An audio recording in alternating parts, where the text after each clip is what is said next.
بسم اللہ الرحمن الرحیم۔ ناظرین اکرام، السلام علیکم ورحمۃ اللہ وبرکاتہ۔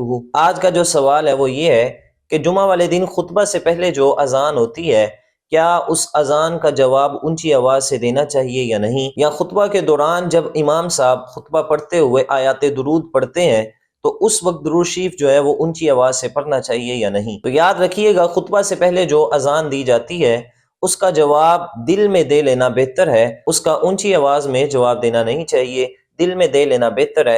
اور جب خطبہ میں آیات درود پڑھی جاتی ہیں اس وقت بھی درود شریف جو ہے وہ دل میں پڑھ لینا بہتر ہے۔ اور یاد رکھیے گا کہ خطبہ کے دوران جب مقتدی بیٹھے ہوتے ہیں تو ان کے لیے کوئی بھی خاص حیت جو ہے یا کوئی بھی خاص شکل جو ہے وہ بنا کر بیٹھنا وہ ان کے لیے مخصوص نہیں ہے، وہ جس طرح مرضی بیٹھ سکتے ہیں۔ بہتر یہ ہے کہ اتحیات کی شکل میں بیٹھیں، اور اگر اس طرح بیٹھنا ان کے لیے محال ہے، یعنی کوئی بھی ان کے سامنے عذر ہے تو اس طرح بیٹھنے میں ان کو مشکل پیش آتی ہے، تو وہ جس طرح آسانی محسوس کرتے ہیں اس طرح وہ بیٹھ سکتے ہیں۔ اور دوسری بات یاد رکھیے گا کہ جب امام صاحب خطبہ دے رہے ہوتے ہیں، بعض ہمارے نمازی حضرات اس وقت جو ہے وہ مسجد میں آتے ہیں، گھروں سے اس وقت نکلتے ہیں، تو یاد رکھیے گا اس وقت آ کر جب خطبہ ہو رہا ہوتا ہے، آگے مقتدی بیٹھے ہوتے ہیں، نمازی بیٹھے ہوتے ہیں، تو پیچھے سے آنے والا ان کے اوپر سے پھلانگ کر پہلی صف میں جانے کی کوشش کرتا ہے، آگے والی صفوں میں وہ جانے کی کوشش کرتا ہے۔ اس پر حضور علیہ الصلوۃ والسلام کا بڑا سخت فرمانے علی شان ہے۔ حضور علیہ الصلوۃ والسلام نے فرمایا، حدیث شریف کا مفہوم ہے،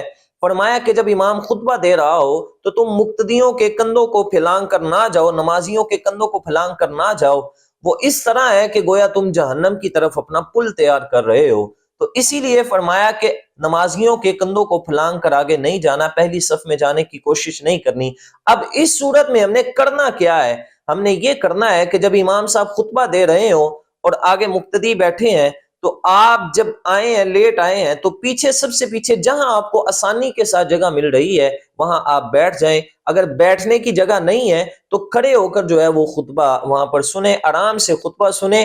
اور جیسے ہی امام صاحب خطبہ دے کر فارغ ہوتے ہیں، نماز کے لیے کھڑے ہوتے ہیں، تو سارے نمازی جو ہیں وہ نماز کے لیے کھڑے ہو جاتے ہیں۔ اس وقت آپ کو چاہیے کہ جہاں آپ کو آسانی کے ساتھ جگہ مل جائے، اگلی صف میں جگہ ملے یا پچھلی میں ملے، جہاں آپ کو آسانی کے ساتھ جگہ مل جائے آپ وہاں جا کر نماز میں شامل ہو سکتے ہیں۔ اللہ رب العزت جو کہا سنا اس پر ہم سب کو عمل کرنے کی توفیق عطا فرمائے۔ اور آخر میں ہمارے چینل کو سبسکرائب کرنا نہ بھولیے گا۔